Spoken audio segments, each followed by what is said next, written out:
বহু বছৰ পূৰ্বে মোগলৰ এজন মহান সম্ৰাট আছিল আৰু সেই মহান সম্ৰাটগৰাকীৰ নাম আছিল আকবৰ।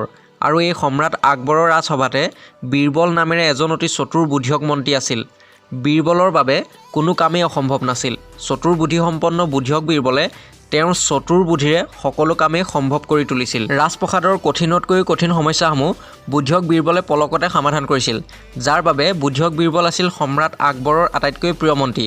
সেইবাবে ৰাজপ্ৰসাদৰ সকলো দায়িত্ব সম্ৰাট আকবৰে বুদ্ধিয়ক বীৰবলক প্ৰদান কৰিছিল, যিটো বিষয় অন্য কিছুসংখ্যক মন্ত্ৰীৰ বাবে আছিল এটা ঈৰ্ষাৰ বিষয়। আৰু এনেদৰে এদিন বিভিন্ন বিষয়ৰ ওপৰত বাৰ্তালাপ চলি থকা অৱস্থাতে সম্ৰাট আকবৰে তেওঁৰ প্ৰিয় মন্ত্ৰী বীৰবলৰ বুদ্ধিৰ ওপৰত প্ৰশংসা কৰি আছিল। সম্ৰাট আকবৰে কৈছিল যে বীৰবল আমাৰ সকলোতকৈ জ্ঞানী আৰু বুদ্ধিয়ক।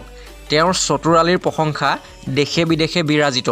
বীৰবলৰ পক্ষে কোনো কামেই অসম্ভৱ নহয় আৰু তেওঁ বুদ্ধিৰে অসম্ভৱকো সম্ভৱ কৰি তুলিব পাৰে। সম্ৰাট আকবৰৰ এই কথাত প্ৰায় সকলো মন্ত্ৰীয়ে হয় ভয় দিয়ে যদিও তাৰে এজন চকু চৰহা মন্ত্ৰীয়ে কয় যে সম্ৰাট ক্ষমা কৰিব, মই তেনেকৈ নাভাবোঁ।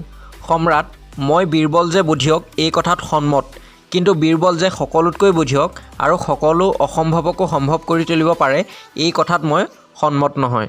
আৰু মন্ত্ৰীজনে কয়, যদি বীৰবলে মোৰ এটা প্ৰত্যাহ্বান গ্ৰহণ কৰে তেতিয়া মই মান্তি হ'ম।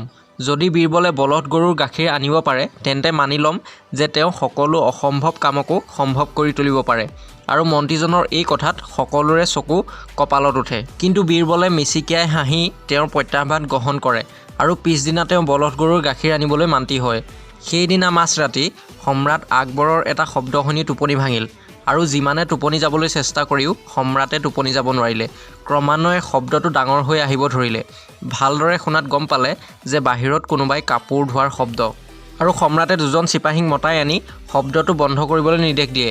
কিন্তু তথাপি শব্দ বন্ধ নোহোৱাত সম্ৰাটে কাপোৰ ধোৱা মহিলাগৰাকীক বন্দী কৰি থ'বলৈ নিৰ্দেশ দিয়ে। আৰু পিছদিনা সকলো মন্ত্ৰী আৰু সম্ৰাট আকবৰ ৰাজপ্ৰসাদত বহি মহিলাগৰাকীৰ বিচাৰৰ বাবে বীৰবললৈ অপেক্ষা কৰি থাকে। তেনেতে বীৰবল ৰাজপ্ৰসাদত উপস্থিত হয়। তেতিয়া সম্ৰাট আকবৰৰ টোপনি ক্ষতি কৰাৰ বাবে মহিলাগৰাকীৰ ওপৰত বিচাৰ চলাবলৈ বীৰবলক নিৰ্দেশ দিয়ে।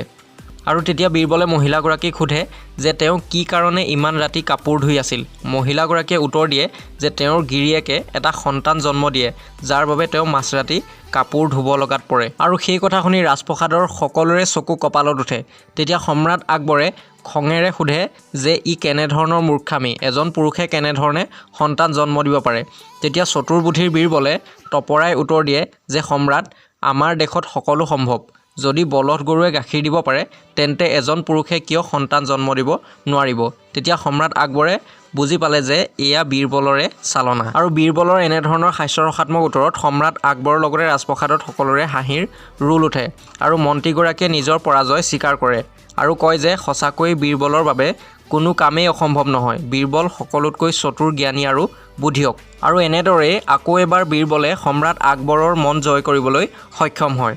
আৰু যদি ভিডিঅ'টো ভাল লাগিলে অনুগ্ৰহ কৰি এটা লাইক কৰিব, কমেণ্ট কৰিব, শ্বেয়াৰ কৰিব। আৰু যদি আপুনি মোৰ চেনেলটো নতুনকৈ চাইছে তেন্তে এনেধৰণৰ আমোদজনক ভিডিঅ'সমূহ পাই থাকিবৰ বাবে অনুগ্ৰহ কৰি মোৰ চেনেলটো ছাবস্ক্ৰাইব কৰক। লগতে থকা নটিফিকেশ্যন বেলটো টিপি ৰাখিবলৈ নাপাহৰিব, যাতে মই আপলোড কৰা সকলো ধৰণৰ ভিডিঅ'ৰ নটিফিকেশ্যন আপুনি লাভ কৰে।